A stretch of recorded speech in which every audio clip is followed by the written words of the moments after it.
Bismillahirrahmanirrahim. Yang terhormat dosen pengampu Sri Nurmaningsih. Assalamualaikum warahmatullahi wabarakatuh. Alhamdulillah, amma ba'du.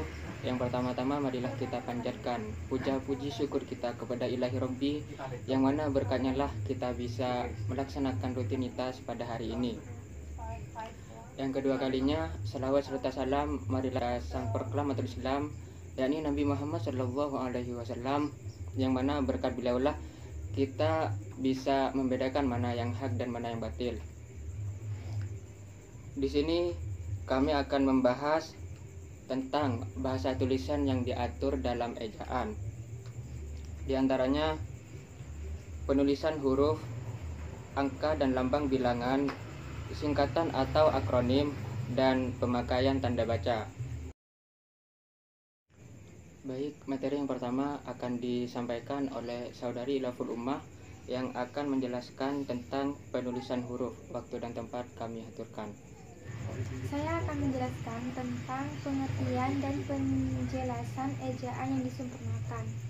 Ejaan merupakan keseluruhan dari peraturan tentang bagaimana penggambaran tentang lambang-lambang bunyi ujaran. Ejaan yang disempurnakan atau EYD merupakan sistem ejaan yang resmi di Indonesia.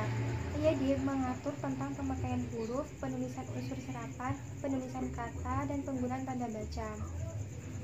Masing-masing aturan EYD, yaitu yang pertama, penulisan huruf.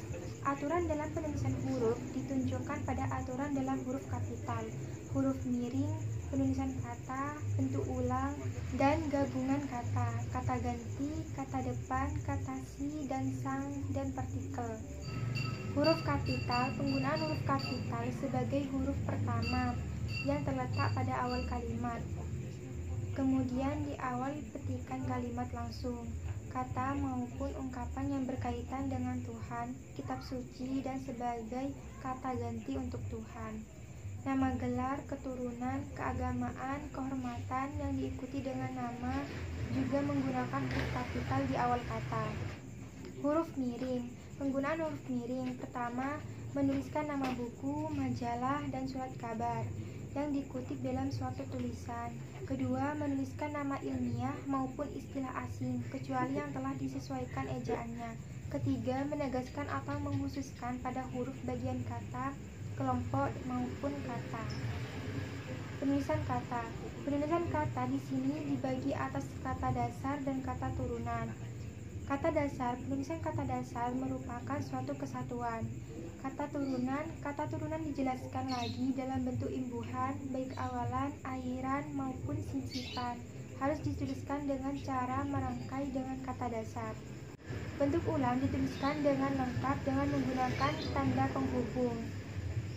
Gabungan kata. Gabungan kata dibagi menjadi tiga, yaitu pertama, gabungan kata yang lazim disebut dengan kata majmuk. Kedua, gabungan kata yang termasuk pada istilah khusus yang kemungkinan dapat menimbulkan suatu kesalahan pengertian dapat dituliskan dengan menggunakan tanda penghubung. Kata ganti ku, kau, ku, mu, nya. Menggunakan kata ku dan dengan cara merangkai dengan kata yang mengikutinya. Penggunaan ku, mu, dan nya dituliskan dengan cara serangkai dengan kata yang mendahuluinya. Kata dengan di, ke, dan dari menggunakan kata depan di, ke, dan dari. Apabila diikuti kata yang menunjukkan tempat, maka dituliskan secara terpisah dari kata yang mengikutinya. Namun apabila kata tersebut lazim digunakan di dalam gabungan kata, maka penggunaan di, ke, dan dari yaitu disambung. Kata si dan sang. Menggunakan kata si dan sang dituliskan secara terpisah dari kata-kata yang mengikutinya. Partikel. Penulisan partikel pun harus secara terpisah dari kata-kata yang mendahuluinya. Partikel lah, kah, dan tah ditulis serangkai dengan kata-kata yang mendahuluinya.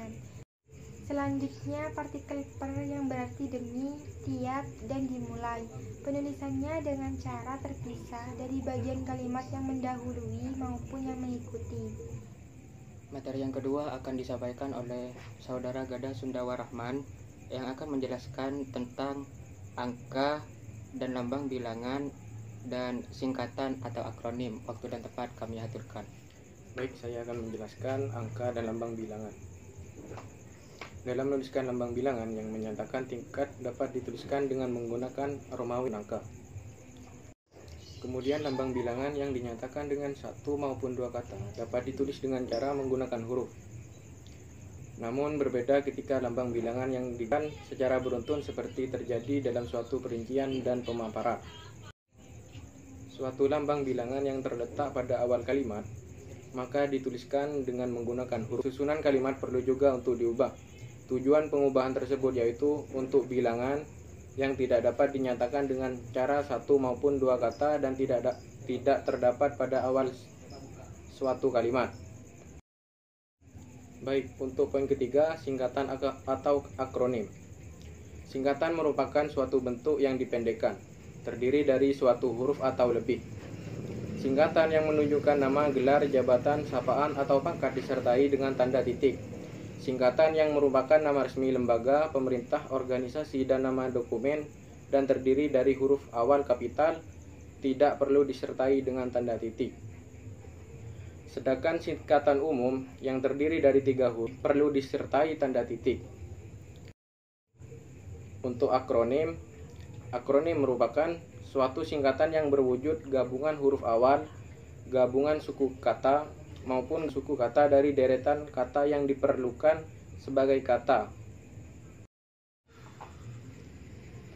Materi yang selanjutnya yaitu tentang pemakaian tanda baca yang akan disampaikan oleh saudari Softa Trimulyasari. Waktu dan tempat kami aturkan. Pemakaian tanda baca. Tanda titik digunakan untuk akhir kalimat yang bukan seruan. Digunakan pula di belakang alamat pengirim dan tanggal surat penerima surat. Tanda koma digunakan di antara unsur-unsur dalam pembilangan atau rincian. Memisahkan kalimat serta yang satu dengan yang berikutnya, disertai dengan kata penghubung antara lain sedangkan dan melainkan. Memisahkan anak kalimat dengan induk kalimat jika anak kalimat mendahului. Namun, jika anak kalimat mengiringi induk kalimat, maka tidak perlu menggunakan koma.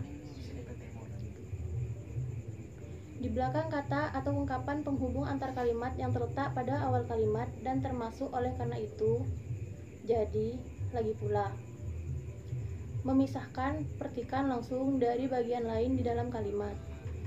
Di antara nama, orang, dan gelar akademik yang mengikuti, untuk membedakan dengan singkatan dan nama diri, keluarga, dan marga. Tanda hubung digunakan untuk menyambung unsur-unsur dari kata ulang.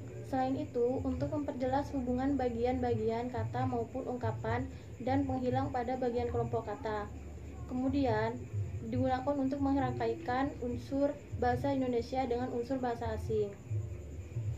Tanda titik 2 dipakai pada akhir pernyataan lengkap jika kemudian diikuti dengan rangkaian.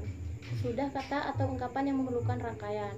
Sesudah menunjukkan pelaku dalam teks drama, di antara jilid ataupun nomor, dan halaman, di antara bab dan ayat di kitab suci, di antara judul karangan, nama kota, dan penerbit dari buku acuan.